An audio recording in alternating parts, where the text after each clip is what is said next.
बिस्मिल्लाहिर्रहमानिर्रहीम। ये एक पेशेंट है, अब्दुल्ला इसका नाम है। ये हमारे पास आया हुआ है कफ़ के साथ। इसकी जो कफ़ है वो बड़ी स्पेशल किस्म की कफ़ है। ये जब आप इस वीडियो को देखेंगे तो आपको पता चलेगा कि जो बाकी जिस तरह की खांसी होती है उससे ये बिल्कुल डिफरेंट है। और इस तरह के कफ़ को साइकोलॉजिकल कफ़ या साइकोजेनिक कफ़ कहा जाता है। इसके लिए बहुत सारे कफ़ सिरप पहले से एडवाइस किए गए हैं, बहुत सारे इसने खांसी की दवाइयाँ इस्तेमाल की है लेकिन उससे फ़र्क नहीं पड़ा है। अभी हमने इसको एक न्यूरोबियन इंजेक्शन लगाया है और उससे जो है वो काफ़ी इसमें बेहतरी आएगी आगे जाके।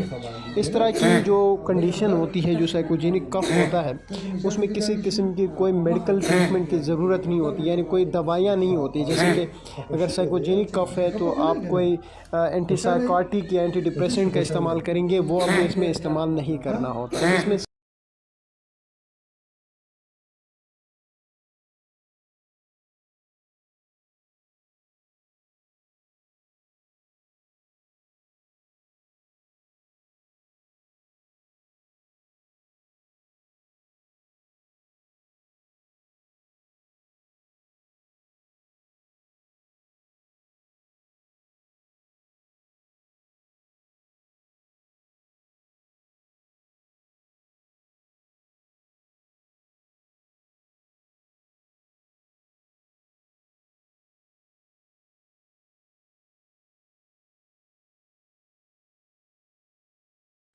बिस्मिल्लाहिर्रहमानिर्रहीम, अस्सलाम वालेकुम।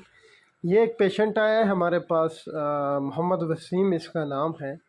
और ये आया है, उसके साथ जो इसके पेरेंट्स हैं वो कह रहे हैं कि जी इसके ज़बान जो है वो अजीब तरह की हुई है ना, लुक लाइक अ जियोग्राफिकल टंग है। ये कोई बीमारी नहीं है, ये जियोग्राफिकल टंग इसको कहा जाता है।